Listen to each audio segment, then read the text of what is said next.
30 minutes, the tornado destroyed about a quarter of Joplin, blowing away or flattening thousands of homes. It caused nearly $3 billion in damage, one of the largest amounts for a tornado. In fact, the penciled frames that you see here at the memorial are a symbol of the homes that were erased by the storm.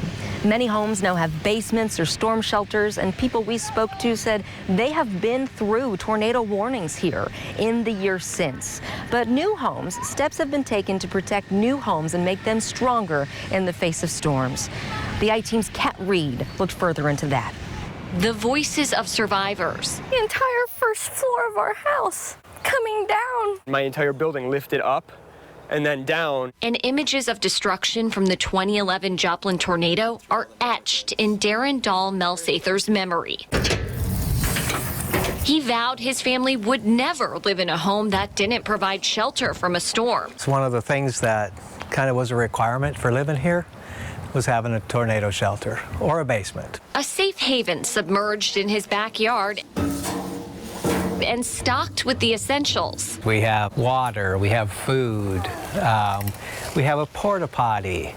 We have an emergency radio. While the city doesn't require storm shelters like this one or basements, we found a lot of people are choosing to put them in to feel safer. You do see them many more than you used to see. For some, rebuilding without a shelter never crossed their minds. It just seemed like that's where the project should start, and you would almost build everything around it. Kevin Parker is the president of Parker Development, the company behind this duplex community. It was the first project started with state tax credits after the twister tore through town. In total, Parker's company went on to build 144 units. All of which have storm shelters inside. Some are underneath staircases, others bolted in garages. Joplin doesn't require permits for the shelters in homes or backyards, so it's difficult to quantify how many homeowners and builders added them since the tornado. In the 10 years between 2011 and 2021, the number of homes with partial basements actually dropped by about 700,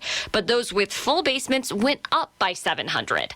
Joplin left the decision to install basements or shelters to homeowners. They discussed making it mandatory, but just did not feel that it was something that the city would want to step in and require. The city intervened in other ways to brace buildings for future storms. With the winds the way they were with this tornado, there really wasn't anything building code-wise that would have made a difference right in the path of the tornado. However, right along the perimeters, there were a few things that we identified that would have helped. Joplin's chief building official, Brian Wickland, explained the changes involved these small pieces of metal, which give homes added protection against strong winds. This is one type of anchor bolt that's used in construction. Those anchor bolts are now required every 4 feet instead of 6 to ensure a structure sticks to a slab or foundation. The new code also requires more hurricane clips, which tie a roof to walls. If roofs aren't clipped together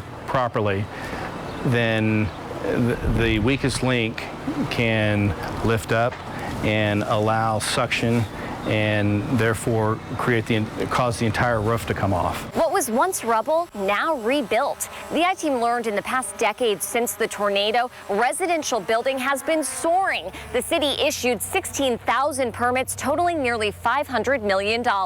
Replacing what had to be torn down. Rebuilding is not only possible, but it is probable. So is growth. We're completing about 5 homes a week. Houses that are hopefully more resilient the next time the sirens sound. You never get back the loss of life, but you can get back the structures, and you can get them back in a way that is improved. It is amazing to see what's happened in 10 years. In Joplin, I-Team reporter Kat Reed, 41 Action News.